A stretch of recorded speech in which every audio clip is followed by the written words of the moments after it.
I've been with my fiancé for 12 years, and now I'm waiting for a package from the girl he cheated with. How did my life get so messy? Well, the title says it all. My fiancé, Oliver, and I have been together for 12 years, stuck together through thick and thin, long-distance relationship, the usual problems of a couple starting off very young, etc. In the last years, he has been struggling a lot with depression and anxiety, but he is slowly getting better. At some point of our long-distance relationship, we were living in two separate countries, and during his stay, he became very good friends with two other people, Ben and Sarah. So the three of them bonded through shared experiences, same mental health issues, etc. At some point, he came back, we started living together, eventually became engaged. We decided on a long engagement 2 years, since we were both settled on long academical paths. Our relationship, that had at some points been turbulent, settled very well as we both acquired maturity and got to really know each other during our daily lives. Things were peachy. 3 years ago, Sarah moved closer to where we lived for a 2-year stay. We were all good friends, everything good, etc. Long story short, my fiancé cheated on me with her, short before she left the country, emotional affair included. Found it by snooping, bad on me. I was devastated. I cut contact with her immediately, demanded him to do the same, and almost broke up with him. We were separated 2 months. It was rough, because at that time I had no access to therapy or counseling, and I was really far away from home, but my friends were kick-ass and supported me emotionally all that time. After these 2 months and a lot of soul-searching, we took the first tentative steps to be together again. It took me a long time to forgive him and to recover my trust on him, but little by little we healed and we made it work again. This was 2 years ago, and things are really good. Ben did not take the news of their separation too kindly, and he has been passive-aggressive to Oliver about him not talking to Sarah. Oliver has reacted well and has been adamant about not contacting him again.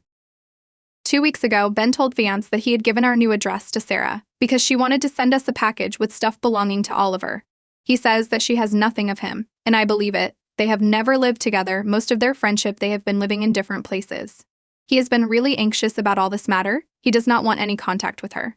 So I personally do not care about her, but he is dreading the day the package arrives. So if it comes when I am in the house, I just will throw it away, but I do not want him to receive it and get an anxiety attack. So, what is your advice? I know I do not have to protect my fiancé from this stuff, but he is hurting and I do want to support him. I do not think it is compromising material, because I already found the compromising material. Well, I think it is a passive-aggressive way of reminding us of her existence. And what shall we do with his friend Ben? Next story. I always order meat dishes so I don't have to share with my vegetarian friend. Now I'm wondering if that makes me a bad person. I have a friend who is a vegetarian and very entitled. She believes that her money is hers and my money is ours. I love sharing food with friends. I eat almost exclusively family style, but I hate sharing food with this friend because she does not share food with me. To avoid confrontation, I have started exclusively ordering meat items whenever we eat together. Recently, we went out to eat and I ordered chili cheese fries and I added steak.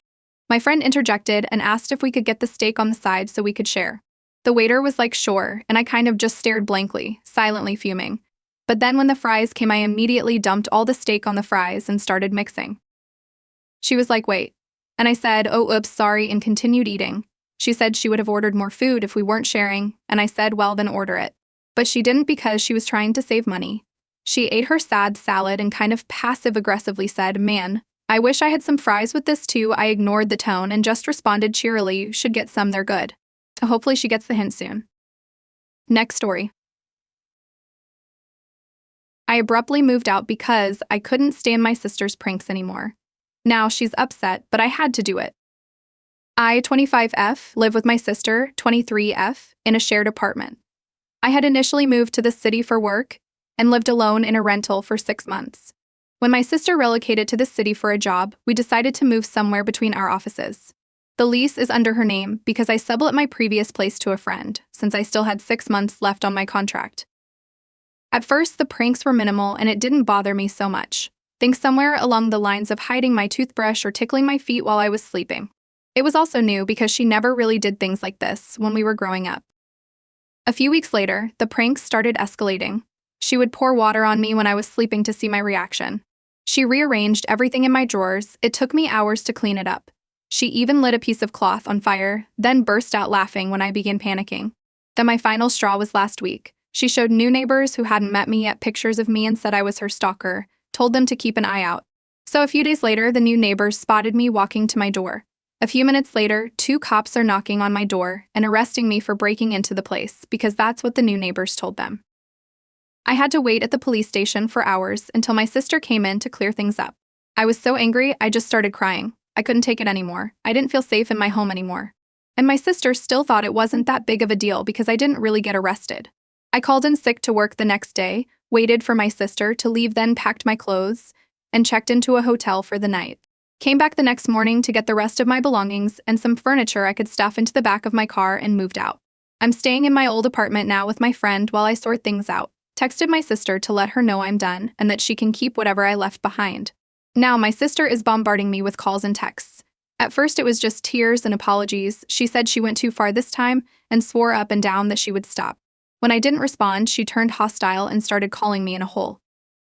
So Dad stepped in today and called to tell me that while he disagrees with her pranks, I shouldn't have left my sister high and dry, especially with the rent payments, now that I won't be contributing to half of it anymore. My sister thinks I'm in a hole for putting her in this situation and making her finances suffer. I'd hate to hear for just leaving without a heads up.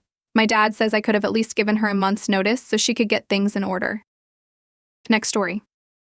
I got fired as maid of honor just 2 months before the wedding. Now I'm thinking of stepping down from the wedding party altogether. Nearly a year ago, my best friend asked me to be her MOH. I was so excited I said yes the cask very seriously. So I've gone dress shopping with her for her dress and went shopping with her for bridesmaid dresses as well. I've spent hours addressing, saved the dates with her, kept in contact with her bridesmaids about ordering their dresses, planning jewelry and shoes in the color she wants. I made sure someone could organize her bridal shower because I was out of state for work for 3 months, making sure they understood her wishes for the party. I also personally took the time to look through her decor inspo and saved items on an Amazon list for her to go through so she could look at affordable options she wanted to purchase, which she was very happy about. I also want to note, I have already planned her bachelorette party, just needed to call and finish the booking process completely as we are a little more than a month out. It's being hosted in town, a very chill night as she requested. I travel for work, and I turned down multiple jobs so I would be close for her wedding and events if she were to need my help planning these last few months. This has resulted in me being out of work for the last 3 months because she was upset I was going to be out of state. There have been no jobs close enough to home that made sense, as I'd have to drive back home multiple times during my assignment, but I finally found a job, hooray. I literally rearranged my career just to be close by to help her. It was a shock to me to receive a very lengthy text this week telling me she was going to have someone else take over as MO, and she was demoting me to a bridesmaid because I told her I may not be able to attend the bridal shower due to work. I could only submit a request for the weekend of her wedding off. I would attend rehearsal, but maybe not rehearsal dinner, because I was under the impression I had to pay for dinner myself. It was at a very expensive restaurant, and because I cannot currently afford to get my nails done the day before the wedding, and I told her I likely won't be attending that event either. Finances are tight with a new house, personal wedding planning, and a baby on the way. She also feels I haven't communicated with her enough, even though I check in at least once a month asking if she needs me. I always end these convos with telling her she should reach out if something comes up. Also, apparently my texts don't come off as being excited for her, which makes her mad. I guess she feels like I don't want to be involved at all because of these few things, thus her stripping me of the position after I've done all this work. This text also came right after I asked if we could have a backup learn how to bustle her dress in case my pregnant belly doesn't allow me to bend and squat very well to do it on the wedding day. Apparently it saddened her that I even asked. She said she needs someone who will be there for all events physically to support her. I feel pretty bummed and disrespected right now, as if nothing I did mattered. I am considering stepping down completely after this. Whip to doing so.